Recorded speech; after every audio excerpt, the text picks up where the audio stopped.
Hey guys, welcome back to the channel. Today we are going to go over my new build. This is a 1983 F150. I picked this up as a project.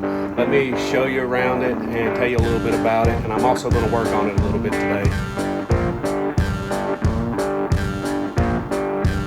So this is my 1983 F-150. It's kind of rough, but also in good shape. The things that's not in good shape is not that big of a deal. I mostly wanted a good solid body. There's a couple little spots, like there's a little ding there. It's missing the emblems, but the overall panels, like there's no rust on the fender wells. As you can see, it's super clean. So I'm gonna sand on it some myself. I'm gonna try to make this a little project truck. I typically have like 4-wheel drive trucks, but I wanted to have a little street rod. So I'm gonna take this truck and I'm gonna try to get it running and just put around the way it is. It has a factory 300 6-cylinder 4-speed manual. This did have a smog system on it, and when I bought it, it was already deleted. So I've chased down like vacuum leaks, and I've just run long hoses just messing around with this carburetor.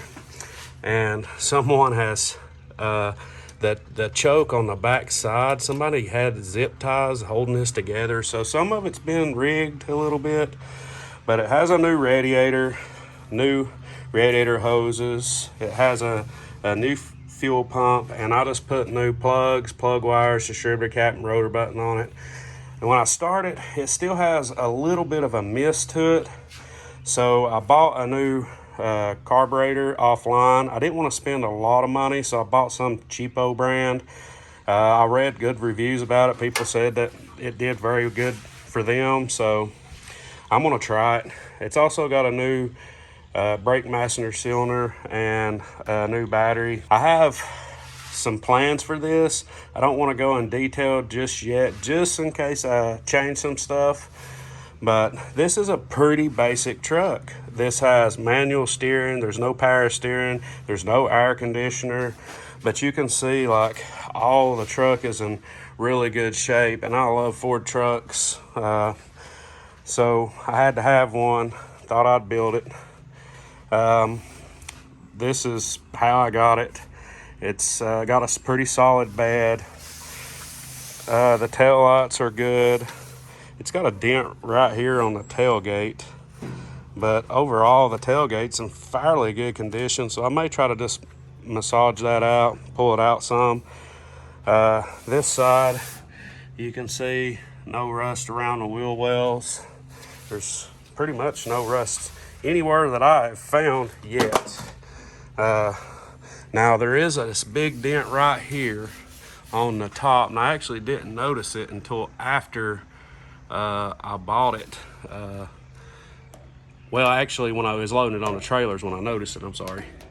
But somebody has sprayed primer. That's just a run right there, but somebody's tried to massage that out. But I looked inside, and it's not dented down inside. It's just dented down out here. So I'm gonna grind all this out, probably get me a little stud puller and try to tack those little wires on and pull a lot of that out.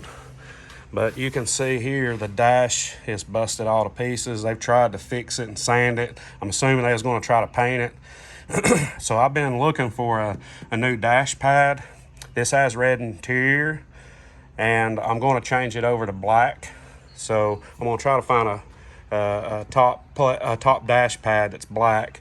I also had a new windshield put in it. It was cracked when I bought it. You can see all the lights work and everything, and the frame is in like really good condition. That's another reason why I bought the truck. I mean, it's just in really good shape as far as the body. So it's got good bones, and that's going to be changed out at some point, but I'm hoping to get it running so I can put around while I gather some more money and parts and stuff. The mirrors look good, and there's the interior. It's pretty rough. The dash the bottom part is pretty good shape. They took the radio out, which it's laying right there, and It's just got a heater controls, but this top dash is in really bad shape. But the roof looks really good. And the seat just right here on this part of the driver's seat's ripped. The rest of it looks like it's pretty well intact. I've not even taken this off. I mean, you guys are seeing this pretty much raw.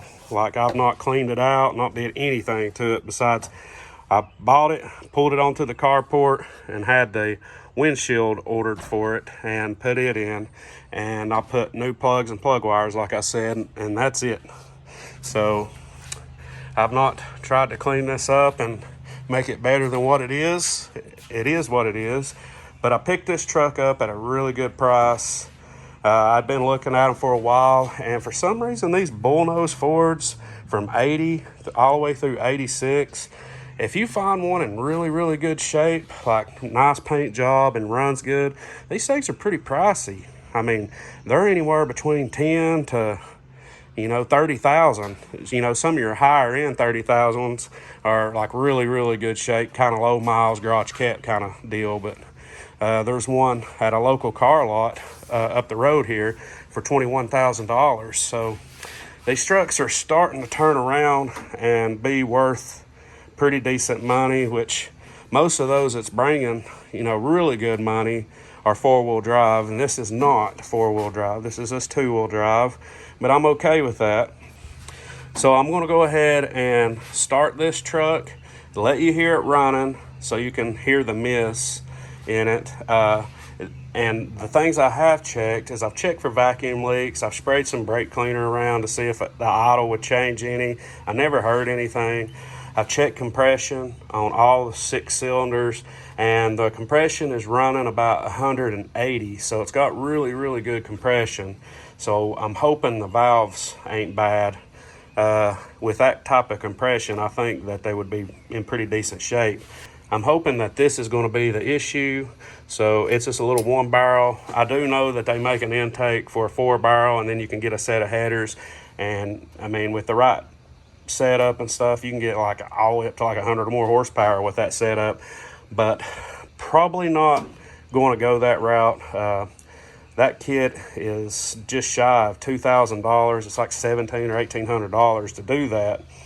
I don't want to do that. I don't want to put more than I have to in a 6-cylinder, even though this is probably one of the best motors Ford ever put in their trucks. This thing will run forever. They lug very good. They got a good low-end torque. They just don't have there's not a lot of power, but they do have a good torque curve. But let's go ahead and get this started. I've not messed with the timing very much yet. So that could be another issue. It could be out of time. But you can see I'm not going to give it any fuel or nothing. And I can bump it and hit her start. And it starts idling rough, and you can kind of give it a little bit. And then it'll start idling a little bit better, but not real good. It will start idling a little bit better once you give it some gas, but it still almost sounds like it's got a cam. And somebody's run dual exhaust on this thing as well. And it's kind of, I think it's burning rich.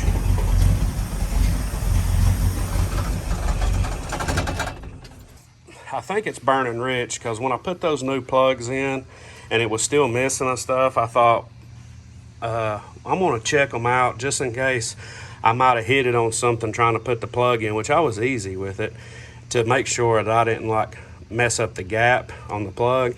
And I pulled every one of these out and they was all covered in black. So I'm thinking that it's just burning really rich. It wasn't a wet black, it was a dry black. So like I said, let's get this carburetor off and get the new one on and go from there.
this stud right here was, the nut was bottomed out on these top threads, so I don't think that they had this bottom stud in there tight enough, and it makes me wonder if the carburetor was tight enough and I was losing vacuum right here at the gasket sealing surface. I don't know for sure, but that's kind of, you know, the nut was completely bottomed out, so I don't know. So I'm gonna screw this stud in here first. Try to get it snug.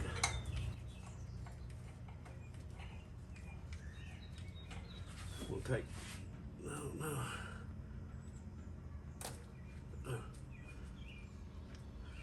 Hope I got a new gasket. If I don't, I'm gonna have to get one.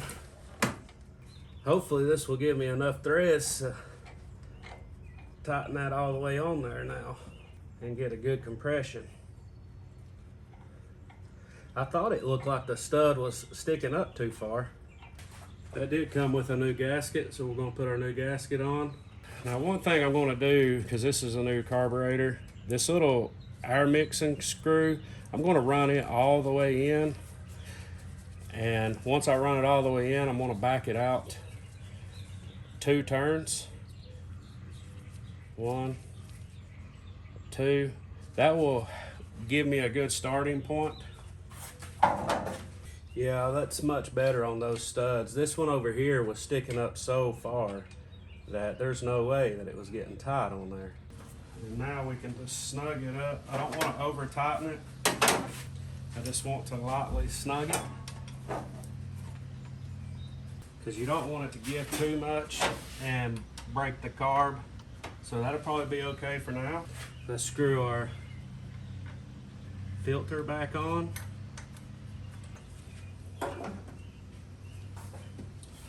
Put our fuel hose back on.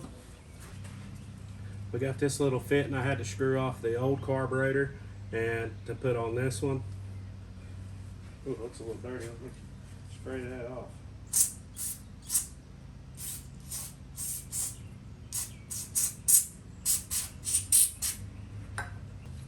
Need to put our throttle cable back on.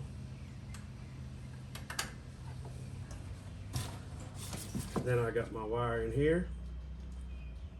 I'm going to cap this one. I got some caps.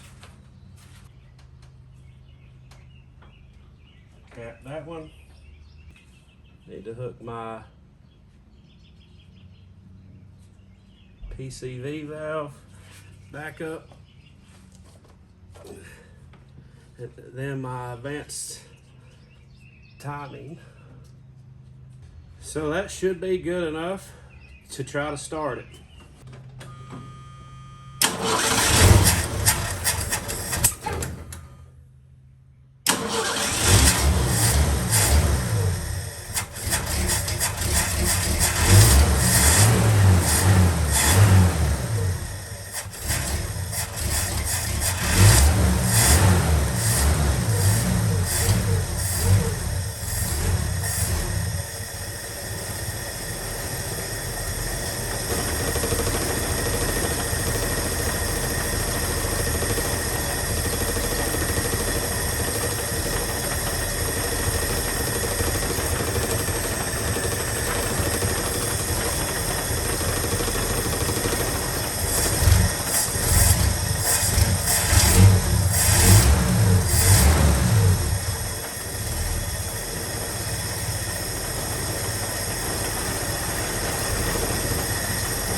smooth it up a lot. Let's go listen at it at the back.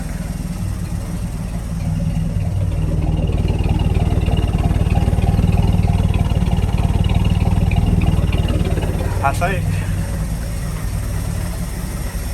my next step will be to try to adjust some on the timing. I might try to adjust on it a little bit. I need to get me a timing light. I don't have one with me. So I'll probably end this video here. We got the carburetor on it. It's idling a little better. I may try to drive it here in a minute and then they get it good and warm so I can do some final adjustments on the carburetor. And then we'll probably try to adjust the timing once I get a timing light. I mean, I can adjust it. This is your air fuel screw. You can turn it in and you can sometimes hear it change a little bit, or you can run it out. See how it's getting real rough? And you can kind of smooth it back out by turning it in some. I'm also going to check for more vacuum leaks. This right here don't need to be plugged. They put a metal plate in between this. That's EGR, so that's capped off. It looks bad. I wish I could find a plate just to put in here and get rid of this mess. But I also have a small exhaust sleeve right there. One of the bolts is missing. I put it on there and had to loosen the other side up. I just need to tighten it just a little bit more, but it's a lot better than it was. And it's actually idling without sounding like a steam engine or something. That's pretty solid idle right there.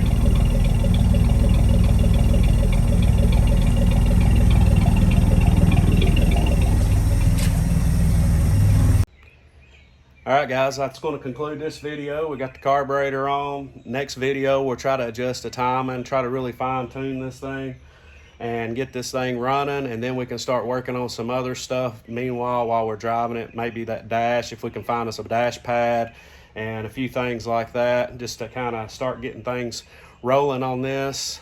But that's it for now on the F-150. I hope you like it. I appreciate you watching. If you want some more content like this, just consider subscribing to the channel. We're going to have some more videos on the F-150 coming up, and we'll probably still be including videos on the Jeep as well.